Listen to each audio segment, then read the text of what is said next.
Hello and welcome to today's webinar brought to you by the Open Architecture Collaborative, the AIA Housing and Community Development Knowledge Community, and EDI International for providing us the technical platform. Today we'll be talking about the new urban YIMBY and the pro-housing movement. My name is Garrett Jacobs. I am the Executive Director of the Open Architecture Collaborative. I'll just be facilitating the conversations today. And we have Mark Valianatos with us to present. He is the Director of LA Plus and is the Policy Director of Abundant Housing LA. He's a policy analyst focused on housing, planning, and sustainability issues.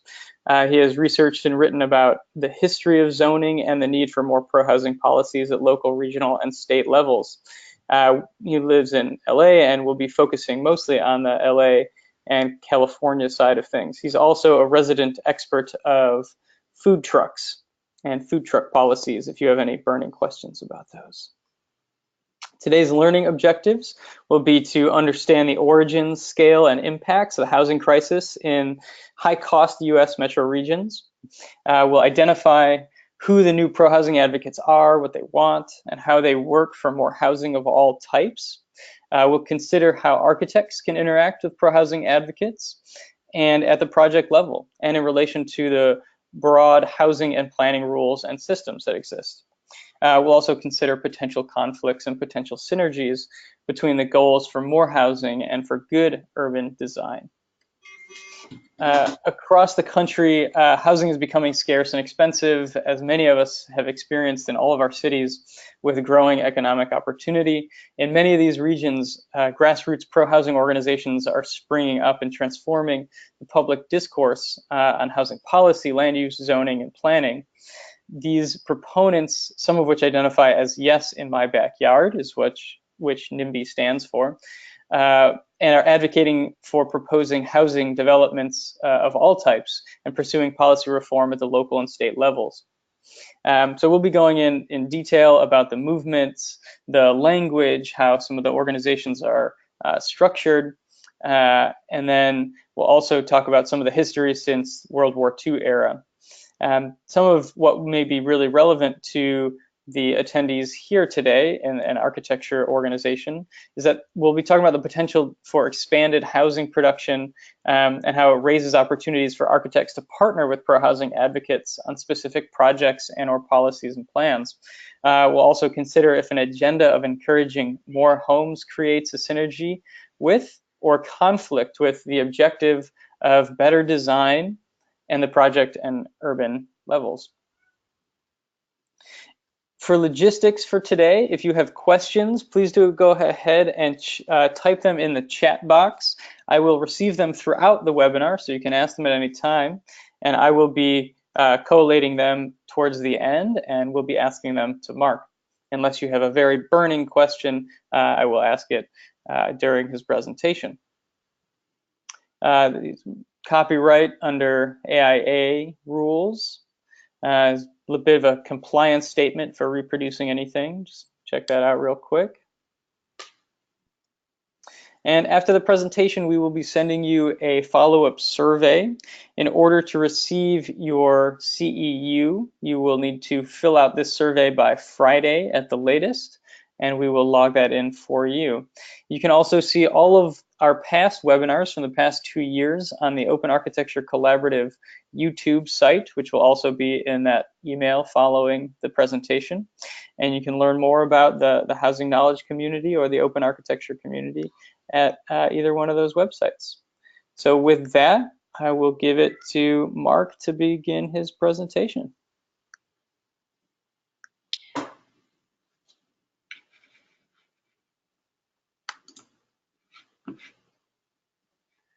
Thanks, Garrett. And let me pull up my PDF again.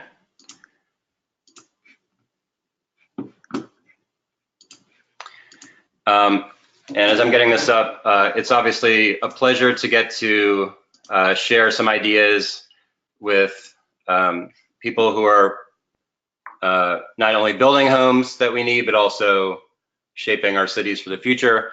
I always enjoy collaborating with AIA members here in Los Angeles and look forward to on the exchange today. So I did, want to talk about kind of why people are getting together and advocating for more homes. This kind of fairly new pro-housing movement that is growing in parts of the country and around the world. So what I want to cover today is kind of who these folks are who are advocating for homes,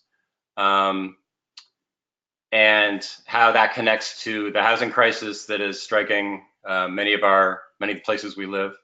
Talk a little bit about some strategies and policies that pro-housing groups are pursuing, with a focus on the groups I work with here in the LA area, which may vary a little bit from with other places.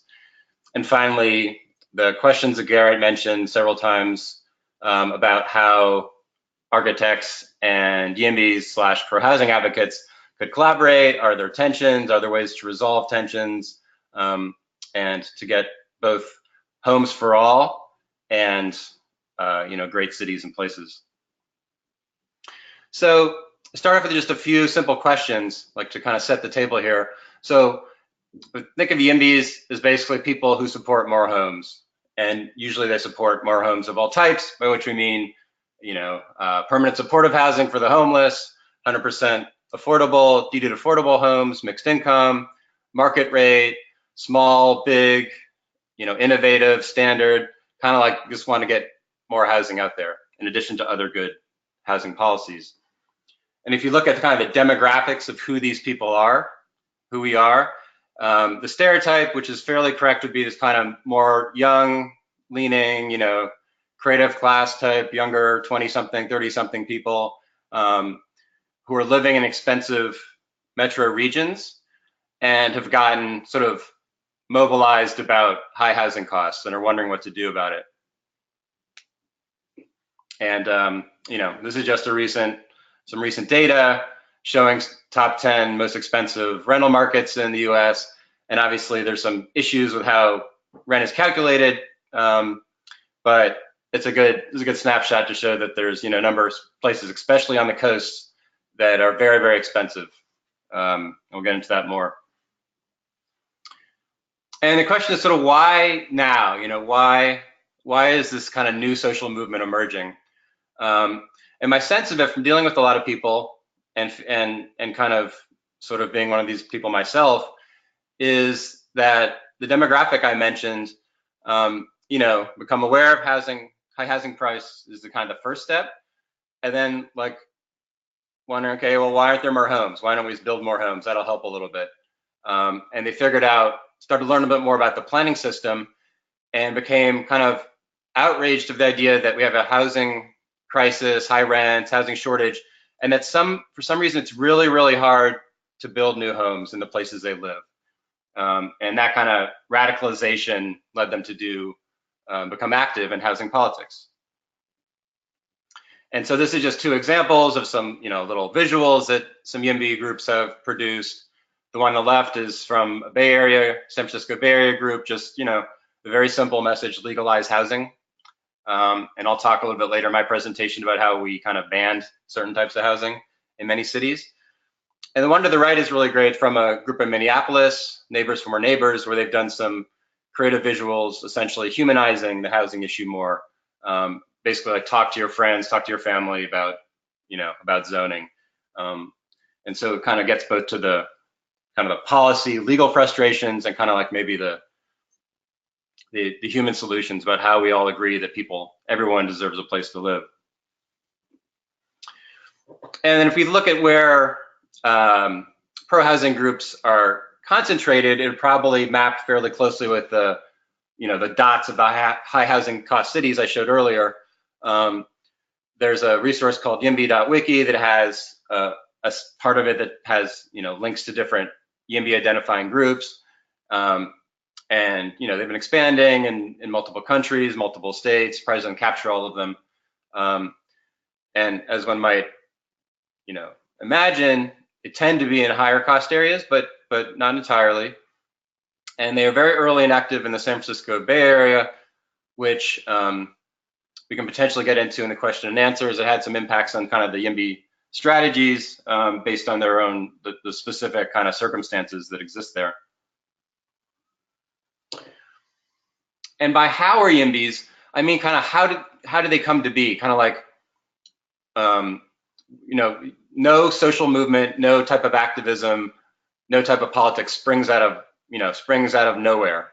And so you can look and see how they kind of built upon the ideas and actions of kind of other social movements that address housing issues or address planning issues. And in this slide right here, I tried to kind of make this family tree. And again, this is obviously over simplistic and over deterministic, but I like looking at kind of what are the origins of this social movement, to see where some of the ideas come from, some of the tactics, some of the tensions, some of the strengths and weaknesses. And so this just shows that, like, you know, obviously for many decades, there's been folks in the business community who have tried to argue that, you know, hey, home building is a great American tradition and real estate is important, and why are we restricting it, or why are we doing this or that? And for a while, they were, you know, people would see them as, well, they're, you know, they have financial self-interest in that, they're greedy developers or whatever. We don't need to listen to them. But some of those ideas have now gotten picked up more by normal residents, just because it kind of makes sense when you have a housing shortage that you want to build homes.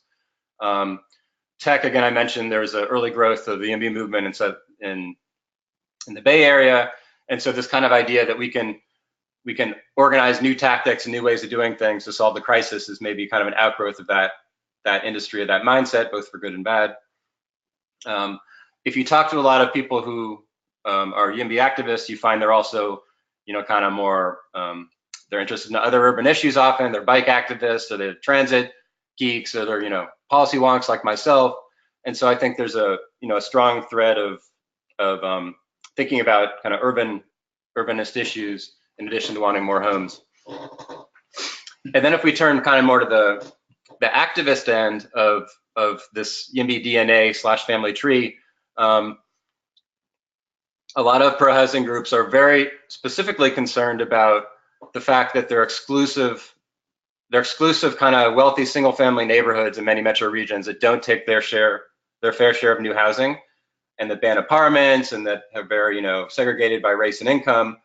And so I think the YIMBY movement has been able to draw upon some of the legacy of the civil rights and fair housing acts, and the great organizations that over the years have tried to use litigation and advocacy to open up some of those communities to more diverse types of housing and more diverse residents. So it's kind of like the legalize housing, legalize apartments kind of strand. And then finally, of course, there's a whole set of housing reformers, tenant organizing groups, affordable housing developers who have been doing good work sort of from the left spectrum of the housing world, trying to make sure that people with the least amount of income and power can have a stable home. And this kind of organizing model has been somewhat adopted by YIMBY groups, even though they tend to have a more affluent and wider demographic among their members. But anyway, this just kind of shows a little bit of the kind of the philosophies and the strategies that have been adapted by these pro-housing groups. And also, it's worth noting that YIMBYs are ideologically diverse. We have, you know, kind of libertarian or market urbanist type YIMBYs. We have explicitly socialist kind of chapters or individuals who identify as YIMBY. And their tactics also vary by region and by individual. And some pro-housing advocates specifically avoid the term YIMBY because they feel like it's gotten polarizing, both polarizing in the sense that it calls out your opponents as NIMBYs, and polarizing to the extent there's been some divisions among different types of housing advocates that we can get into a little bit more. Anyway, but that's just kind of review that who these folks are, right? Sort of the basics. Young people, they have money, some money, they can't find homes, they wonder why it's not easy, why you can't build more homes, get angry, do something about it, right? And they have a reason to get angry, right? And this is a picture I took a couple of days ago in downtown Los Angeles, obviously with, you know, Skid Row, the industrial district down there.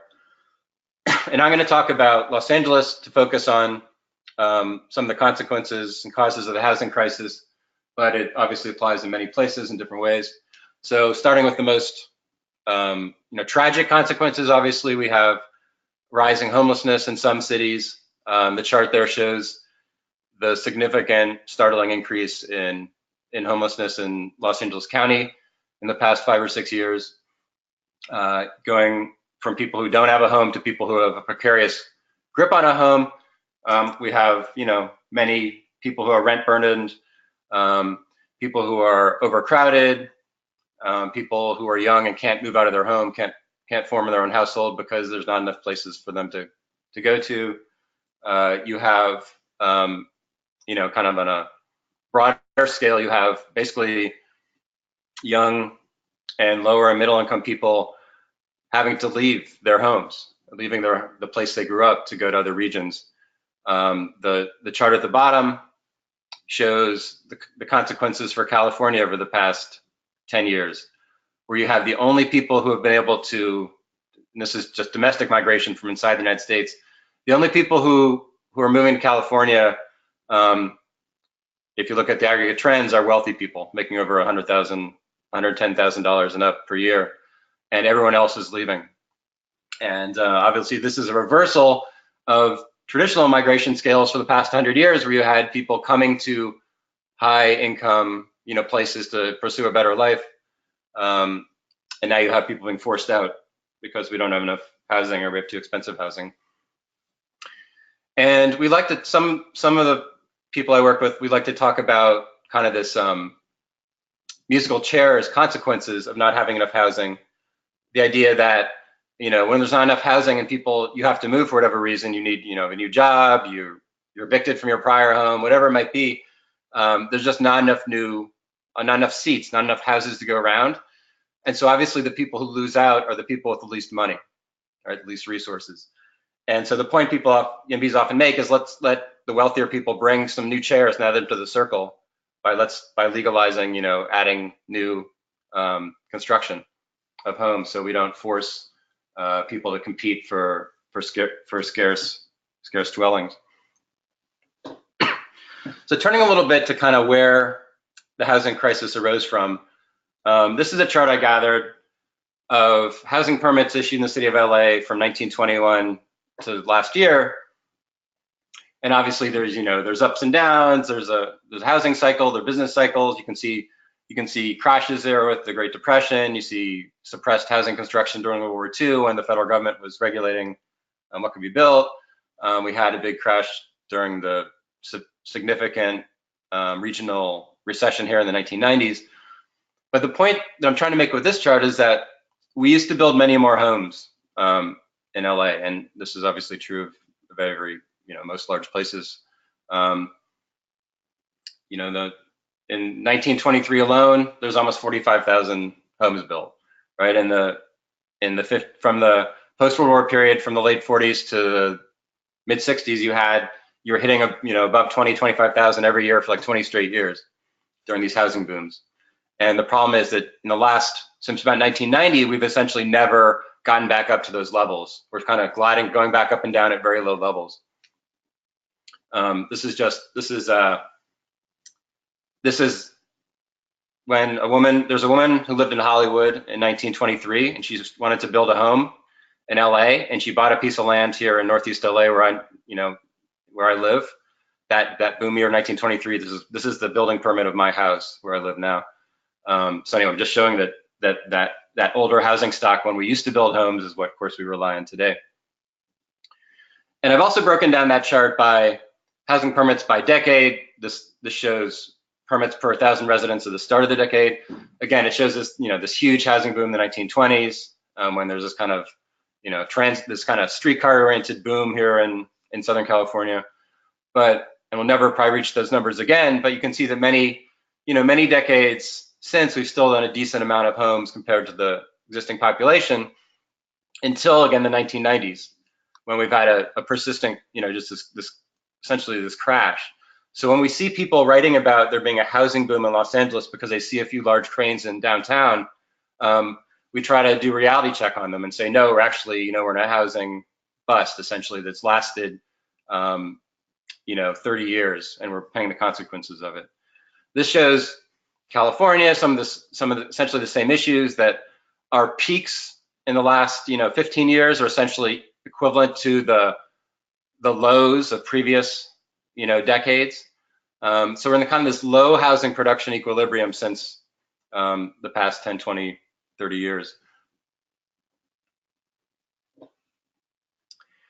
And now this isn't true everywhere, obviously, and there's good research that's been done to show that if you're in a place that isn't building, a lot of new homes in comparison to your population, to your rising population, and to your adding new jobs, then those are the places that end up being the most expensive. So the chart here is just showing the value of how much it would cost to replace the home to what the home currently costs. So you see in in Silicon Valley, you have the single family homes or whatever costing 3 or 4 times what it costs to build a new one on that piece of land. If you get to places that are either economically depressed, of low demand, it gets close to even below 1 to 1. But the point is that there are some growing metropolises kind of in the middle, low part of this scale, where it's closer to 1 to 1 because there's less restrictions on building homes. Now, the tragedy of this from an environmental perspective and design perspective is that those large metros in Texas and North Carolina or whatever, Arizona, that are growing enough for their population are growing by sprawl, and probably not very good, not with transit, not with good urban design, not with walkability. And then the places where people want to live that have high demand are not allowing enough densification to add enough homes. So we have this kind of worst of both worlds, where the places where a lot of people want to live, we're blocking new housing in the inner areas that are served by transit and are walkable, and we're allowing housing in lower cost metros where it's all sprawling out. So we have a problem both in terms of affordability and also in terms of climate change, sustainability, good design, and the list goes on. And the specific problem that many YIMBY groups have popped up to address is the fact that we've created a system and a politics in which some people are motivated to stop home construction, right? Stop other people from getting homes. The picture on the left here is from the city of Long Beach, the second largest in LA County. And it's a nice city, but when they were redoing their general plan recently, you had this group pop up and go around town and put up these signs that density is high crime and zero parking. And the tragedy, they essentially won. The first draft of the plan got downzoned 3 more times because of opposition from maybe 100 angry, older residents in a city of 400,000. So now there'll be less opportunity for people to live in Long Beach. And the online action to the right is from, more exurban part of Southern California. The funny thing is, obviously, they say we're opposing this 4-story apartment building, and the graphic they use is the skyline of Hong Kong to scare their neighbors to. So more than 1,000 people at this time are signing this petition against a modest apartment. Anyway, and we've all seen this in our neighborhoods or our cities or our metro regions that the people just don't like development, don't like change. And unfortunately, places where those voices are strongest, we get less housing, we get higher housing costs. There's evidence that shows the more complicated and the more people can block homes, the more the rich are segregated from the poor, right? So it has an exclusionary impact. And getting back to the point that I made about California and people being forced to leave the LA region in California who aren't rich, this is some good research showing essentially that for most of the 20th century, lower income people could move to places that they could make more money. And it made sense for them to do so because even though housing costs in New York City in 1950 or LA in 1960 or whatever were higher than places they were moving from, the increase in income was more than the increase in housing costs. But if you see from the chart to the right, since about 1980, that has split off. So now that if you're a low-income household, it doesn't make any sense to move to a wealthy metropolitan region because you'll make more money, but the housing costs will just crush you, right? So you'll end up being a net loser. And so people have been forced to stay in lower income areas, places with less growth, less opportunity, right? So the housing crisis has essentially squashed economic mobility that we used to see and value in this country. All right. And so I've done some research on and thinking about how in the hell did you end up with a severe housing crisis in places that were built for 100 years around real estate booms and housing booms and kind of a worship of development and growth, right? So we have, every metro at one point was kind of a boom town, and there was kind of a whole set of industry and politics of growth around that place. And so what happened to make building housing kind of a very difficult and reviled thing? It's a very, it's a question we don't really ask, but it's a really important question. And it's a really sort of profound mystery to me, how this happened. And one way of looking at it is like the methods, the policy changes that happened. I've done research on LA on this.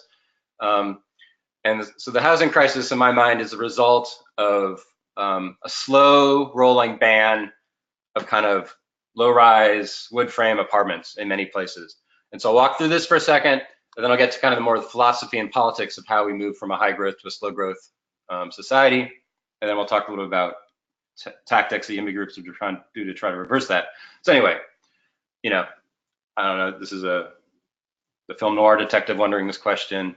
So essentially, you can go through, I've gone through the zoning codes in LA from 1921, 1930, 1946, parking increases in the 1960s, on, and kind of been able to show how LA banned missing middle housing, right?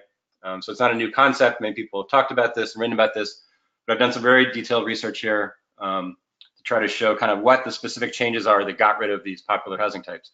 So our bungalow courts, were essentially banned by parking requirements. Great courtyard apartments from the 20s and 30s were also made difficult to do by parking requirements and some other code changes. Duplexes were essentially zoned out of most of the city. The kind of atypical but important kind of mid-rise masonry apartments that you don't expect to see in LA, but that are in some places, we got rid of them, or we restricted them with parking rules and setbacks and density restrictions. The beloved and reviled dingbat, which was, evolved as a specific reaction to parking. Get as many apartments as you can on a lot based on the parking restrictions, right? We got rid of them when we increased parking in the mid-60s, parking requirements mid-60s. As a result, you get rid of these interesting neighborhoods where you have a mix of courts, small apartments, single-family houses, duplexes, fourplexes, right?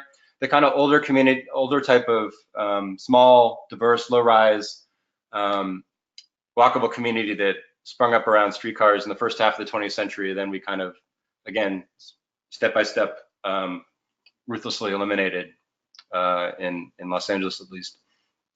Anyway, so we had these kind of different zone changes that got rid of important small multifamily typologies. We then specifically and directly downzone the city by downzoning lot by lot, community plan by community plan. This chart shows that, back in the 60s and 70s, you had a zone capacity of 10 million and a population of less than 3 million. And now we have, our population is caught up to our zone capacity. So essentially we have low vacancy rates, we have high housing costs, we have high displacement pressures, high homelessness, all the terrible fallout from that. And so the point is that since policy and political choices over time created the problem, maybe there's a possibility to reverse some of those or do new things and do better. And of course, obviously, if you go directly to the heart of NIMBYism, it gets to the fact you have a politicized planning process where you let people who are not going to live in a new set of homes, you let them go out and argue against them at meetings every night of the week in your city. And as a result, you have things like this happen. This was a proposal to use a parking lot at a rail station near my house and put up a mix of, I think it was 60 affordable and 20 market rate units, but kind of, I don't know, crappy pseudo craftsman design to fit into the neighborhood, but whatever. And that was sued under our state environmental, CEQA challenge, and the judge found that the project hadn't sufficiently accounted for its climate impacts, even though it's a freaking TOD on a parking lot at a transit station. So, and this has basically killed this project. So, project by project, you kill these, you delay them, you shrink them, and you end up with a housing crisis. So turning to the broader philosophical questions, what happened to kind of create this set of anti-housing policies and politics? You know, again, how do we go from boom towns, boom regions to places where it's excruciatingly difficult to build anything? And so my framework is that kind of everyone did it. And I'll hit this list up in a second, but I think it's important to recognize kind of our collective responsibility. There's no single actor. There was no single actor.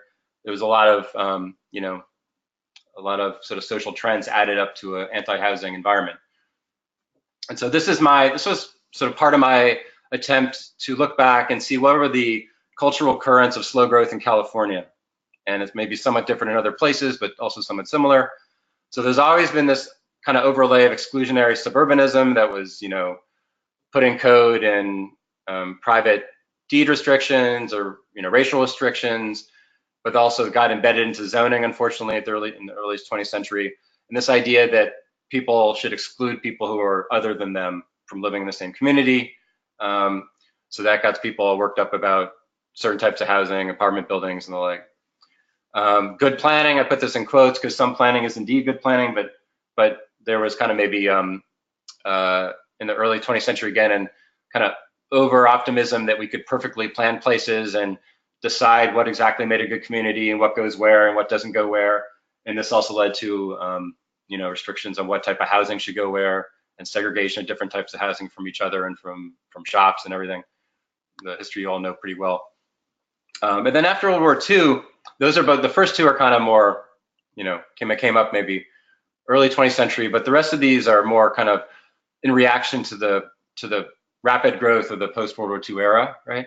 The kind of counter currents emerged. One being this kind of like this idea that our growing affluent society isn't actually meeting human needs, and that there's, you know, we need to rethink kind of growth and affluence, and that kind of had important, you know, effects on how people thought about, you know, large-scale construction of whatever suburban subdivisions or office towers and the like. It kind of dovetailed a little bit with the ecology movement, which had a very anti-growth perspective in the early 70s based on concerns, some valid, some not, about resource depletion, pollution. You know, this is my career as an environmental advocate, so, you know, I value these pioneers of sustainability, but also some of the rhetoric and the ideas, I think, are returning to haunt us a little bit in the housing side of things. Historic preservation, another valid reaction to rapid, you know, destruction of many awesome buildings. But again, you may in some places end up with a system that's too hard to find places for people to live, or that preserves unaffordability essentially for those who are wealthy and lucky enough to live in certain historic areas. And then both the new right, which came up with this kind of anti-tax, anti-government idea and ended up, you know, killing public housing. In California, you know, did Prop 13 and capped property taxes and made it difficult to fund affordable housing, fought against fair housing rules. And also the new left, which as an anti-capitalist movement was concerned about housing as a commodity, market rate housing development, and thought that if you used restrictive zoning, you would eventually be able to kind of expropriate, you know, property and turn it into co-ops, into public housing and stuff. And when that didn't happen, you still retained that. Unfortunately, you retained that restrictive zoning, and no one won. And then probably the most powerful thread, the ones who mastered the tools of stopping housing, are number 8, the quality of life. YIMBYs, who are concerned about traffic or concerned about construction noise or shadows or whatever it might be. They used a lot of the environmental tools that were passed for other reasons, and they perfected them as ways to stop projects. And they're still, you know, out there today, concerned about housing production. And then finally, another social movement that I value and I've been part of in many ways is people concerned about the impacts of development on the poor and on communities of color, whether it was former, you know, large-scale public redevelopment or whether it's just, you know, demolition of old apartment buildings. So there are many valid concerns here, but again, some of the advocates in this side of things think that you know, you really need to go slow to be careful, and you probably do, but that also means you go slow with new housing. So we'll have to talk about how to resolve those tensions. And my takeaway on this isn't to like slam any of these movements. It's to say that I think we need a new kind of pro-housing fast growth consensus to emerge, but it'll have to be one for the 21st century. You can't go back to 1950. So it'll have to be one that takes into account some of these concerns and comes up with a kind of a new synthesis of rapid housing growth, protection of tenants, environmental sustainability, preservation. And obviously that's tricky to do, but I think that's the way to do it, is how do we recreate a pro-housing production cultural consensus that takes into account modern concerns, right? And the solution that YIMBYs have come up with is pretty simple. It's like we support new homes, and we're going to change the rules to address the housing crisis. So Abundant Housing LA, just a case study because I've been involved with it. I co-founded it with some friends like 3 years ago. And first we were only 5 of us, and we'd send letters to support new housing projects, new housing developments of all types. And then eventually we've grown, and now probably almost 2,000 members, and gotten more active in policy, broader level. One of the ways we work is like, we support, and this is kind of like the core YIMBY thing, to kind of flip the NIMBY script on its head. You turn out and you send letters, you send messages, you do calls, you try to support proposed developments because you think you need more housing. So even if you have no plans of ever living in some development, whether because it's a neighborhood you don't care about, or whether because it's too expensive, or whether it's deed restricted, affordable, and you make too much money, or whatever, you got to support it because we got to have more housing. It's kind of like the philosophy. So this is just an example of an action alert thing we did on one project somewhere. I forget if we sent anyone in person to this, but it's a combination of online activism, trying to organize local residents to go out to hearings to testify in support of it. And this has kind of been the key. This is kind of like the pathway drug into YIMBYism, is like someone realizes they have to support some home even if they don't plan to live in it. And that's kind of like the sea change. 2 of my colleagues from our steering committee turned out to some city council hearing. There's some students at UCLA. We worked with them. They're doing some, trying to get UCLA students to vote on an anti-housing initiative. So it's just trying to use different in-person and online tactics to get some support for good projects and good policies. And sometimes we've been able to win. So last year there was a ballot initiative in the city of Los Angeles that would have frozen all zone changes for 2 years and permanently banned general plan amendments. And since we got a lot of our housing, we have outdated zoning here in LA, and so we got a lot of our new housing by requiring zone change or height adjustments or whatever.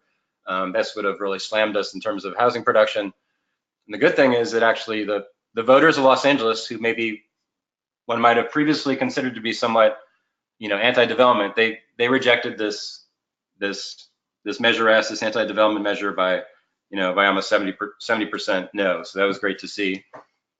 In other cases, pro-housing people YIMBYs lose. So you probably have been reading, if you're not in California, you might have seen stuff about SB 827, which is a bill that would have overridden some height and density limits near transit.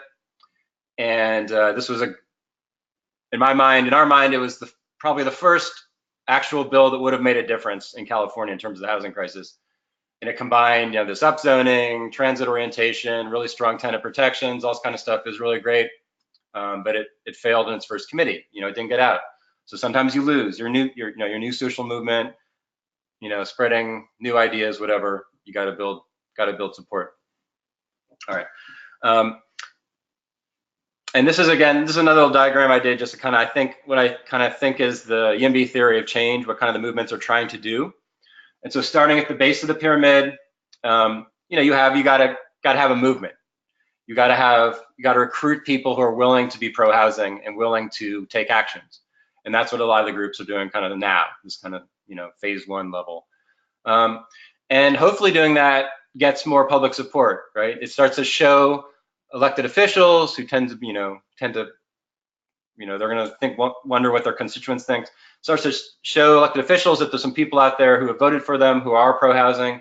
You start to get more, stuff out there in the press that talks about the housing crisis and how we solve it. And that's, and those two things go together. And then another step up the ladder, maybe you start to contest elections. You start to support candidates. You start to do, to rank candidates based on how pro-housing they are. You start to run for office whether it's at the local, neighborhood council level, whatever, or city council, or all the way up to state, state officials. And you start to get more people who are elected who think of themselves as having a pro-housing mandate. Combination of that, level 4, you can actually get better rules, so you're not having to fight every single freaking proposed, home at a case-by-case, project-by-project level. You actually just get better rules. And then at the top, I describe it as abundant housing, or whatever, but this is like our tagline here at Abundant Housing, like, so everyone can find housing at a reasonable cost, right? And we know that's not purely the market. We know that's a combination of more market rate homes. We know that's many more, much more social housing through deed restricted projects, whether it's 100% affordable or whether it's density bonus projects that are a mix of market and deed restricted affordable. We've done a lot on permanent supportive housing to try to support funding for it here and get streamlining for it, because we have such a homelessness crisis, obviously. And tenant protections, we're fine with the rent. We have rent stabilization in the state of LA that protects older apartments. We're fine with that. Our agenda I'll talk about in a few minutes supports even more tenant protections. So we know it's going to take a mixed set of policies, but it has to involve more homes. So the final points here are kind of just the opening of a conversation on what is the connection between architects and this pro-housing movement, right? And so I'll make the pitch, first of all, that it's great when architects support pro-housing advocacy and policy. Because it gets more work if more stuff's getting built. And in particular, I'm not an architect and I can't pretend to know exactly the economics of architecture and how work gets distributed and stuff like that. But I know I hear from people who've been here longer than me, and architects I talk to, that Los Angeles used to have a reputation as a place you could go as a young architect and you could build a home and get known and whatever, grow your business and stuff. And the fact that it's very, very difficult to do anything now is kind of, again, an abrogation of that role of Los Angeles as a place of innovation or a place that people can start their careers and stuff. So one might hope that if it's easier to build small apartment buildings again in single family neighborhoods, that some of those small apartment buildings or whatever will get planned by young architects, and it's like, a way to essentially show good design and help people understand we need more of everything.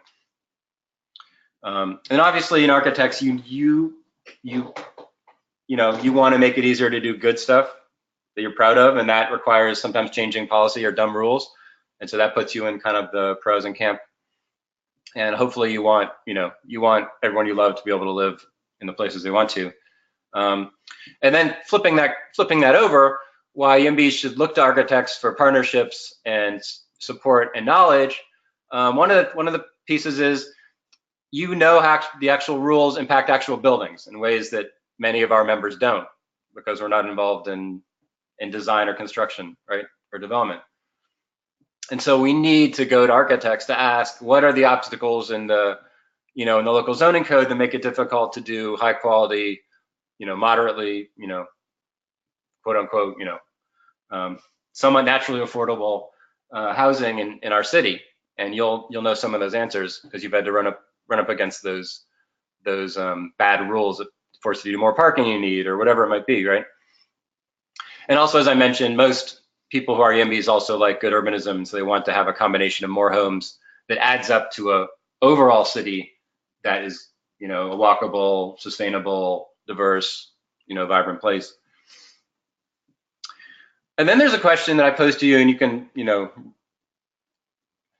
probe into this through questions or whatever. Is there a tension between just advocating for more homes and actually the type of city and type of urban design we want to see? And I put up this quote from Christopher Hawthorne, who was LA Times, architecture critic until he just took a job with the city recently. And in his final LA Times column, he dropped this line in here that I didn't appreciate, but I thought that was worth sharing, which is like, it's not enough just to push for more and more homes. You also need to, they should look good, whatever. They should be well designed, right? I would think that not every home has to be an amazingly designed home, that kind of adequate average homes that probably will always be the majority of residential structures. are still good because they're places for people to live and, and be happy. And because we know when people inhabit homes that they can adapt places and like change them to suit their needs, right? So our motto here is like, we don't, we'll support something even if it's not like the most beautiful project in the world, right? But if there are needs for reconciling housing production and design, how do you do that? Because it's tough to think of a perfect way. Design review can be flawed, can be a barrier to housing. Form-based zoning can do some good things, but also can be restrictive. So maybe it's more on the voluntary side, right? So I'm interested in your ideas of how to make this happen. And this is my contact info. I'd encourage you, if you're in LA, obviously you can, we collaborate with AIA LA a lot, so you can be, just stay involved with them or get in touch with us. If you're whatever region you're in, you can look up, probably find a pro housing group in your community to collaborate with or to talk with, whatever. But anyways, that's in the presentation. Happy to take any questions or thoughts. Excellent. Thank you so much, Mark, for presenting to us and for posing this question. I would like to pose to the group, if you have experience doing housing advocacy of any type and have worked with pro-housing groups or more affordable housing groups, it'd be great to hear some comments from you as an architect coming from that side. So please do feel free to type those in. One question that just came in that I'll ask is, talks a little bit more about the strain on infrastructure. So when considering more housing, it must be determined if the infrastructure can support the expansion. In many cases, and in many of these cities, the infrastructure won't support additional huge influx of loads placed on them in terms of more people. Updating these systems is really costly, and it will just drive taxes further up, making housing even more unaffordable. Can you talk to that point? Yes, and so this is an interesting, concern, and we hear that here in Los Angeles and California, and we also sometimes hear specifically about water, availability of water. I guess my broad point would be that yes, we do have challenges with infrastructure, and yes, we have challenges with not enough housing. And so the question is there a way to improve both in a way that's synergistic, that kind of is an upward spiral of allowing more people to live in your region and upgrading your infrastructure and reinventing your infrastructure to be more modern and sustainable, versus seeing the infrastructure flaw, the lack of investment in infrastructure, the flaws in infrastructure, failing infrastructure as a reason to keep people out and just cling to the failing systems, And so, traditionally, so the point is that allowing more people, more jobs, does increase tax revenue, right? It increases, economic growth. And so the question is, how are we fairly capturing some portion of that growth to make sure that we're paying for the impacts of new residents, but that we're not putting all the onus on fixing our infrastructure on new residents by just using development fees as the only way of raising money. So what position we've taken in Los Angeles is like, we want broad-based taxes and progressive taxes to pay for the stuff we need, right? And that way we can welcome people, but we can also do the important upgrades we need. Like we did, the voters here passed a $100 billion sales tax for transit expansion, right? And sales tax isn't a progressive tax, I'll admit that, but at least it was like the voters willing to pass a tax on themselves to pay for the stuff we all need. The same thing with, we did $1.5 billion to pay for permanent supportive housing for homeless Angelenos. And again, it's a broad-based tax on property rather than, I don't know, whatever, saying that we can't solve the problem. So I think what you need to do is allow the actual construction of the new homes to be part of the new infrastructure. So like in the city of LA, we have a low impact development ordinance that requires water capture on site. So in other words, how do you have a pro-development agenda that also improves the city, helps pay for the infrastructure, and then you can kind of have, do it all. Mm-hmm.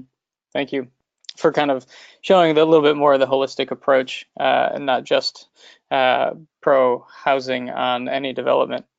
We have a couple comments that just says support ADUs and junior ADUs as well. And I'm sure that fits into the bill of all types of housing. couple other comments. I work in a very high cost neighborhood, and the best way to drive low cost units into these neighborhoods is to drive the elimination of the discretionary design review. And so it's just a comment from I believe, an architect Both on talking about. the ADU point is really great, and that's the one kind of bright spot in California is that the state has come in and preempted local cities from banning ADUs because we have so many single family homes. It totally makes sense. And just an anecdote for my own home, I showed my 1923 building permit. Another part of that permit, it had a little paragraph that said you have to have a 10-foot wide passageway to any unit on the property. And that rule in Los Angeles essentially prevented ADUs on like 95% of the single family homes for 100 years, right? And so the state has come in and said, no, you don't need that. And now we've had like a 20-fold increase in ADUs. And there's some other reform bills going on. And design review, again, this is why I want to hear from you guys, the experts, is like, we want to have design thinking involved, whether it's in the code, whether it's in, I don't know, some more informal ways, but we have heard from places that have more design review that it can be a problem. And so that is an interesting tension that I don't know how to resolve. So here's a comment about that. Of course, good design is subjective, and there are studies about how design affects the health of users, and YIMBYism needs to take into account the environment created by design, or we end up with unhealthy tenants and spaces.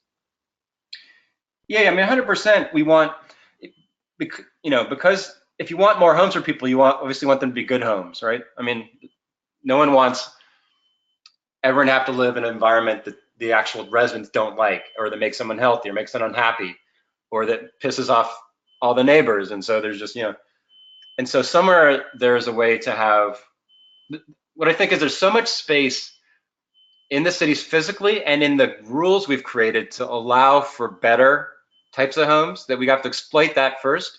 So this is why, we focused on like, eliminating or reducing mandatory parking requirements, or, I have a friend who's an architect here in LA who's written about how we've essentially banned townhomes and like perimeter block apartments, two great housing types have been banned by our parking rules and some of our setback rules for many decades, So there's a way to kind of legalize good, normal, healthy housing that has open space, and that does a good job of integrating with the sidewalk and creating a good neighborhood and stuff like that. So those are some of the low-hanging fruits I think that YIMBYs have focused on. Is like, let's get rid of the dumb rules, and then stuff will happen. And there'll still be bad buildings, and people will still be greedy, and they'll still be, But if we eliminate the barriers to bad design, that at least allows good projects to happen, and hopefully then more of them will spread. So that's one way of looking at it.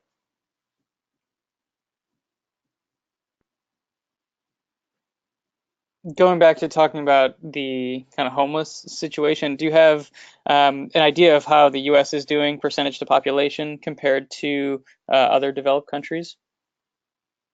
I don't specifically, but I know it's bad. As with most of our indicators of, childhood poverty, overall inequality and poverty, we just among peer developed countries, we tend to have terrible statistics in terms of basic social indicators for those in the lower end of the economic spectrum.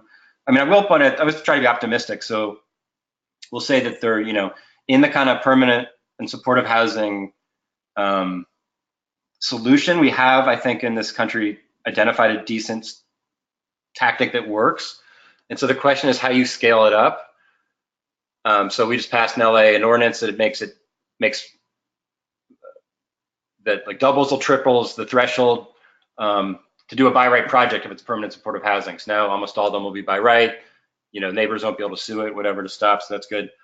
But there is also this kind of, and a place I think architects can be very useful is in kind of the intermediary steps of how, while people are still living on the streets, how do we give them a dignified life, whether it's in RVs or tents or clusters of tiny homes or whatever it is, right? And then also how do we lower the cost of constructing good permanent supportive housing for the homeless so that the dollars that people are taxing themselves to provide that can go further. So I think those are both two really important challenges that architects and design play an important role above and beyond policy. Yeah, and I think there's even more factors in the construction industry, the labor pool, the specialization of the labor pool, and how that's affected by many other different policies also has impacts on construction. One comment from someone who works in finance of affordable housing nationally, they say they do about 125 projects. It comes about educating people that are pure NIMBY that the projects do pay real estate taxes. And I think maybe that's kind of on the side of affordable housing advocates. And if you want to comment about that, but also maybe talk about some of those tensions that you alluded to a little bit on the affordable housing advocates between the YIMBY groups, and maybe some of the impacts of Prop 13 or the redevelopment districts going away, kind of a little bit more of that history. Yeah, well, first I'm glad, congratulations to whoever that was who's working to finance affordable housing, because obviously we need more of it. I mean, in some ways, there's a kind of deep tragic history in the United States where there's kind of a longstanding Cold War that emerged between the private real estate industry, both developers, realtors, who tended to demonize such social and public housing as, kind of red baited as socialism. It meant that we never had an adequate source of funding for social housing in the United States, that social housing was long kind of segregated into inner cities. It wasn't allowed to be, public housing was never allowed in suburbs, for example. And so you have this kind of, we never allowed there to be an adequate social housing industry and sector in the United States. And at the same time, some who work on affordable housing and tenant rights had a kind of natural counter reaction to be, to like the partly true reaction that the market is never going to solve the housing needs of the poorest in society, which I believe is accurate, but also can sometimes spill over into the idea that all market rate housing is bad, either because it's immoral to commodify someone's home, it should all be, public or social, or to overestimate how much development leads to displacement when it's typically displacement is more a result of poverty, of lack of homes, scarcity, et cetera. And so you have this kind of like weird fighting that's been going on for 100 years in the United States between the housing reformers, the kind of people interested in social housing and tenant rights, and kind of the mainstream, more conservative development industry side of things. And that's played over a little bit into kind of, as YIMBYs have emerged, and because we've supported market rate housing in a way that affordable housing advocates haven't for many decades, it's almost like seen as like a challenge in a way, rather than like, hey, these are people who are going to go out and support your projects, but they're also going to support the luxury project across the street. It's kind of like seen as a challenge to the traditional organizing model and politics of just supporting affordable housing, supporting rent control, supporting anti-displacement measures, all of which are important, but they're not adequate, right? And so, the way we try to handle it is we want more homes of all types. We want stronger tenant rights. We want to preserve the naturally affordable, rent stabilized, housing stock. But it's tough. It's like, it's natural to get into turf fights. It's natural to have ideological divisions. I just hope that we can work through it, because ultimately, people who want, more and better housing need to be on the same side, or we're going to lose.